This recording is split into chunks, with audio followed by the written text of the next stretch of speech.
अजितदादांच्या विमान अपघाताचं सत्य उघडकीस आता सगळंच भांडं फुटलं। तब्बल 1 महिन्यानंतर या अपघाताविषयी एक असा नवीन व्हिडिओ समोर आला ज्याने या प्रकरणाचा मास्टरमाइंड समोर आला। आता मास्टरमाइंडचा खात्मा झाला। होय, दादांचा अपघात 28 जानेवारीला झाला होता। अचानक झालेल्या या घटनेनं महाराष्ट्राला पहिला सगळ्यात मोठा धक्का बसला होता। पण आज अचानक हा नवीन व्हिडिओ समोर आल्यामुळे महाराष्ट्राला दुसरा सगळ्यात मोठा धक्का बसलाय। कारण या व्हिडिओमध्ये जे दिसलं आहे ते पाहून महाराष्ट्रात खळबळ उडाली। हा व्हिडिओ स्वतः अजितदादांचे सुपुत्र जय पवार यांनी दाखवलाय, ज्यामुळे आता हा व्हिडिओ खोटा आहे असं कोणीच म्हणू शकत नाही। स्वतःच्या वडिलांसाठी मुलाने काम केलंय की ज्यामुळे आता वडिलांना न्याय मिळाला। कालपर्यंत बातम्यांमध्ये जी माहिती पसरवली जात होती ती आता सगळी माहिती खोटी ठरली। 2 दिवसांपूर्वीच या विमान अपघाताचा अहवाल आला होता, एक रिपोर्ट आला होता। त्या रिपोर्टमध्ये 5 महत्त्वाच्या गोष्टी या विमान अपघाताविषयी आल्या होत्या, ज्या देखील टीव्हीवर कधीच दाखवल्या नाहीत। या रिपोर्टमध्ये अपघाताची जागाच बदलली होती। जिथे विमान पडलं ते तिथे पडलं नव्हतं, विमान दुसरीकडे पडलं होतं। एवढंच नाही तर जो पायलट होता त्या पायलटच्या संदर्भात देखील एक अशी माहिती या रिपोर्टमध्ये उघड झाली होती की जी याआधी कोणालाच माहिती नव्हती। हे विमान मुंबईतून ज्यावेळेस निघालं होतं तो जो टाइम सांगितला होता तो टाइम देखील भलताच निघाला, आणि ज्यावेळेस विमान आपटलं तोही टाइम भलताच होता। खरं तर या रिपोर्टमुळे महाराष्ट्रामध्ये खळबळ उडालीच होती। पण तेवढ्यात जय पवारांनी एक असा व्हिडिओ दाखवला आणि या व्हिडिओतून सगळं सत्यच बाहेर आलं। अखेर आता दादांना न्याय मिळाला अशी चर्चा आता सुरू झालीय। काही दिवसांपूर्वी काही अफवा पसरवल्या जात होत्या, त्याचं खरं कारण आता उघड झालंय। कारण अफवा दाखवून लोकांना भ्रमित केलं जात होतं। त्या अफवा म्हणजे दादा बचावले आहेत, दादा पुन्हा येणार, अशा सगळ्या वावड्या संपूर्ण महाराष्ट्रामध्ये पसरवल्या जात होत्या। कारण काय तर सत्य माहितीपासून दुर्लक्ष व्हावं। कारण मास्टरमाइंड याच्यामधला जो होता तो मास्टरमाइंड खूप पॉवरफुल होता असं बोललं जाऊ लागलं आहे। या मास्टरमाइंडला आता संपवलं आहे आणि याला कारण ठरले आहेत ते जय पवार। जय पवार हे फारसे बोलत नाहीत, संयमी आहेत, पण आपल्या वडिलांसाठी त्यांनी तो व्हिडिओ पाताल शोधून काढला आणि संपूर्ण महाराष्ट्राला एक अभिमानाची बाब आता दिसायला लागली। हा व्हिडिओ आता सीआयडीसाठी सगळ्यात महत्त्वाचा पुरावा ठरलाय आणि ज्यामुळे मास्टरमाइंडच्या मुसक्या आवळणार। ज्यातून एक असं वजनदार नाव समोर आलंय की ते नाव याआधी कधीच समोर आलं नव्हतं। एक असं नाव की ज्याचा कुणी स्वप्नातही विचार केला नव्हता। एक माणूस जो दादांच्या अगदी जवळ होता असं बोललं जाऊ लागलं। त्याच माणसाने असं कसं केलं असेल अशी ही शंका आता लोकांना येऊ लागली। जेव्हा हा व्हिडिओ समोर आला, जेव्हा हे नाव समोर आलं, तेव्हा जे कार्यकर्ते दादांच्या जाण्याने रडत होते त्यांच्या डोळ्यात आता प्रचंड राग दिसू लागलाय। बदल्याची भावना तयार झाली। कालपर्यंत टीव्हीवर, सोशल मीडियावर दादा जिवंत आहेत, दादा परत येणार अशा अफवा पसरत होत्या। पण अचानक एक रिपोर्ट आला। त्या रिपोर्टमध्ये 5 गोष्टी समोर आल्या ज्याने या अपघाताचं सगळं चित्र बदलून टाकलं होतं। खरं तर या रिपोर्टमुळे जनतेमध्ये खळबळ उडालीच होती, पण तेवढ्यात या व्हिडिओने आणखीनच खळबळ उडवलीय। गेल्या 48 तासात या अपघाताविषयी अशा गोष्टी उघड झाल्या ज्या गेल्या 30 दिवसात उघड झाल्या नव्हत्या। या अपघाताचं खरं चित्र पहिल्यांदा स्पष्ट झालंय।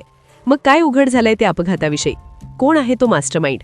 त्या व्हिडिओमध्ये कोण दिसला आहे की ज्यामुळे आता संपूर्ण महाराष्ट्रामध्ये एक समाधानाचं वातावरण निर्माण झालंय? कोणतं असं मोठं नाव समोर आलं की जे दाबून टाकलं गेलं होतं? का लोकांना भ्रमित करण्यात आलं होतं?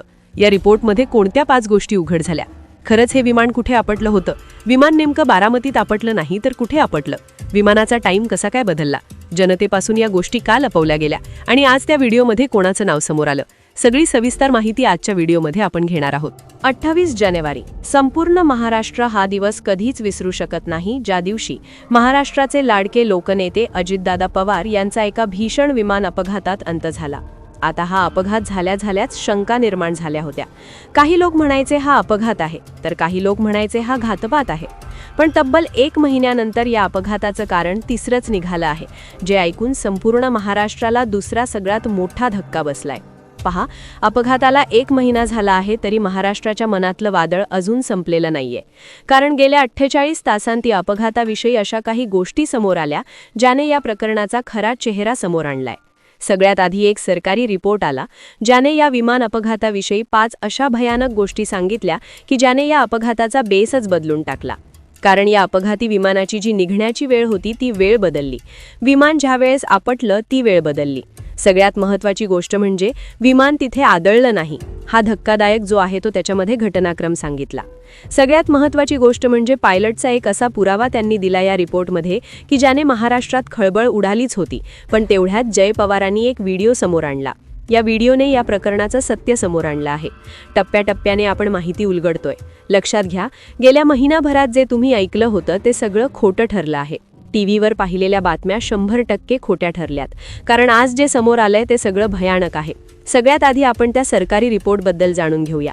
कोणत्या 5 गोष्टी या रिपोर्टमध्ये समोर आल्या की ज्याने आत्तापर्यंतच्या टीव्हीवरच्या बातम्या खोट्या ठरवल्या? या रिपोर्टमधली पहिली गोष्ट जी आहे ती म्हणजे अपघाताची जागा बदलली. होय, हा अपघात जो आहे तो तिथे झालाच नाही असं सांगण्यात आलंय. आता अपघात मग नेमकं कुठे झाला, हा पहिला मुद्दा आपण समजून घेतोय आणि त्यानंतर जय पवारांनी कोणता व्हिडिओ दाखवला आणि त्या व्हिडिओमध्ये कशा पद्धतीने मास्टरमाइंडच्या मुसक्या आवळल्या गेल्यात, काय आहे त्याच्यामध्ये. त्यानंतर सगळ्यात महत्त्वाची जी बाब उघड झाली ती CID तपासामध्ये 27 जानेवारीच्या रात्री काय झालं होतं हे सगळं चित्र पहिल्यांदा समोर आलं आहे. सगळ्यात महत्त्वाची जी गोष्ट आहे ती घडली होती 27 जानेवारीला. 27 जानेवारीला याचा गेम प्लॅन शिजला होता अशी धक्कादायक माहिती समोर आली. दादांना एक शेवटचा फोन आला आणि तो फोन कोणी केला होता आणि त्या फोनमुळेच हा सगळा प्लॅन झाला अशी धक्कादायक माहिती समोर आली. सगळी सविस्तर माहिती घेतोय. सुरुवात करूया या रिपोर्टमधल्या पहिल्या मुद्द्यापासून. या रिपोर्टमधील पहिली आणि सर्वात धक्कादायक गोष्ट म्हणजे अपघाताची जागा. आजवर आपल्याला सांगण्यात आलं की विमान रनवेच्या जवळ कोसळलं, पण रिपोर्टनुसार विमान तिथे धडकलंच नाही. धावपट्टीपासून 50 मीटर लांब एका वेगळ्याच ठिकाणी विमान जमिनीवर आदळण्यापूर्वी मोठ्या झाडांमध्ये अडकलं होतं. तिथेच त्याचे तुकडे झाले आणि मग त्याने पेट घेतला. म्हणजे ज्या जागेचा कचरा आपल्याला टीव्हीवर दाखवला गेला ती मूळ अपघाताची जागा नव्हतीच. ही जागा बदलल्याची माहिती समोर येत असतानाच अजितदादांचे सुपुत्र जय पवार यांनी एक व्हिडिओ समोर आणला आहे.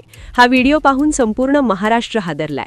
स्वतःच्या वडिलांना न्याय मिळवून देण्यासाठी जय पवारांनी अहोरात्र कष्ट उपसले आणि असा पुरावा शोधला जो आता CIDसाठी सर्वात महत्त्वाचा आधार ठरलाय. या व्हिडिओमध्ये एक असं वजनदार नाव समोर आलंय जो माणूस दादांच्या अगदी जवळचा मानला जात होता. जो मास्टरमाइंड आजवर पडद्यामागे राहून सूत्र हलवत होता त्याचा खरा चेहरा आता जगासमोर आला आहे.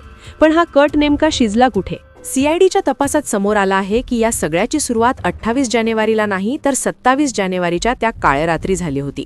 खरा प्लॅन 27लाच तयार झाला होता. त्या रात्री दादा मुंबईतील देवगिरी बंगल्यावर होते. त्यांनी गाडीनं साताऱ्याला जाण्याचे सर्व नियोजन पूर्ण केले होते. पहाटे 5 वाजता निघायचं ठरलं होतं. गाडीत इंधन भरून तयार होती. पण रात्री 10 वाजता दादांना एक फोन आला आणि तिथूनच खेळ बदलला. तो फोन कोणाचा होता हे आजही एक मोठं रहस्य आहे. पण त्या फोननंतर दादा कमालीचे अस्वस्थ झाले होते. नेमकं याच वेळी रिपोर्टमधली दुसरी महत्त्वाची गोष्ट समोर येते ती म्हणजे पायलटची अवस्था. असा आरोप झाला होता की मुख्य वैमानिक नशेत होता, पण सरकारी रिपोर्टने स्पष्ट केलंय की दोन्ही पायलट्सची ब्रेथ ॲनालायझर टेस्ट नेगेटिव्ह होती. कॅप्टन सुमित यांनी 34 तास विश्रांती घेतली होती. म्हणजे पायलट शुद्धीवर होते आणि तांत्रिकदृष्ट्या विमानही ओके होतं. मग तरीही अपघात का झाला याचं उत्तर शोधण्यासाठी आपल्याला पुन्हा 27च्या रात्रीकडे जावं लागेल. दादांना रस्ते प्रवासाऐवजी विमानाने जाण्यास भाग पाडलं गेलं कारण मंत्रालयातील एका विशिष्ट फाईलवर सही होणं बाकी होतं. ती फाईल जाणीवपूर्वक अडकवून ठेवली गेली होती. मध्यरात्री मंत्रालयात चेहरा झाकलेली एक आकृती CCTVमध्ये कैद झाली आहे जी काहीतरी शोधत होती.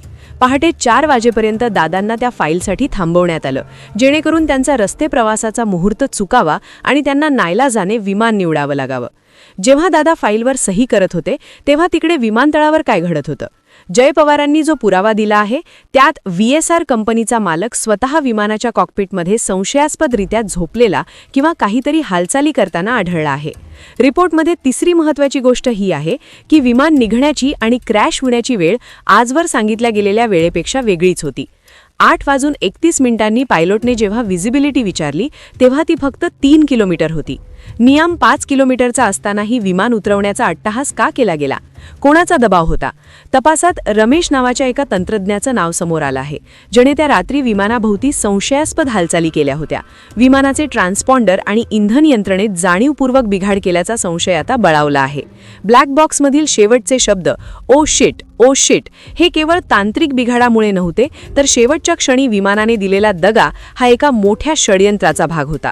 आज जय पवारांच्या त्या व्हिडिओमुळे आणि 27 तारखेच्या मिनिटाच्या अपडेटमुळे तो मास्टरमाइंड उघडा पडला आहे.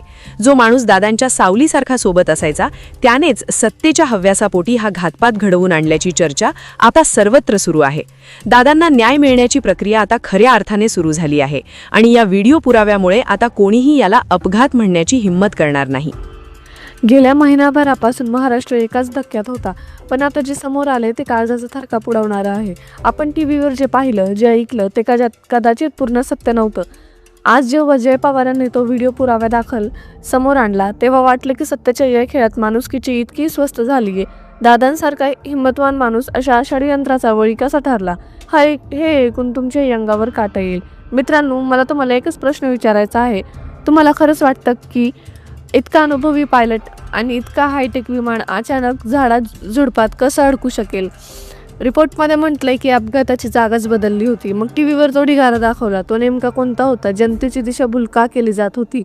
तुम्हाला काय वाटतं? यामागे खरोखर कोणीतरी जवळचा माणूस असू शकतो का? तुमचे विचार मला कमेंटमध्ये नक्की सांगा, कारण आज महाराष्ट्राला शांत राहून चालणार नाही. आता मुख्य मुद्द्याकडे वळूया. 27 जानेवारीची रात्र, देवगिरी बंगला. दादा गाडीने जाणार होते. मग अचानक 10 वाजता असा कोणाचा फोन आला की त्यांचा पूर्ण प्लॅन बदलला. त्या एका फोनने त्यांना अस्वस्थ केलं. हे सगळं इतकं ठरवून केलं गेलं होतं की दादांना विमानाने प्रवास करण्याशिवाय पर्यायच उरला नाही. हा अपघात नसून एक थंड डोक्याने रचलेला सापळा होता असं आता स्पष्ट होतंय. जय पवारांचं कौतुक करावं तितकं थोडं आहे. शांत राहून त्यांनी जो पुरावा शोधला त्याने मोठ्यांची झोप उडवली आहे. सत्य जास्त काळ लपत नाही मित्रांनो.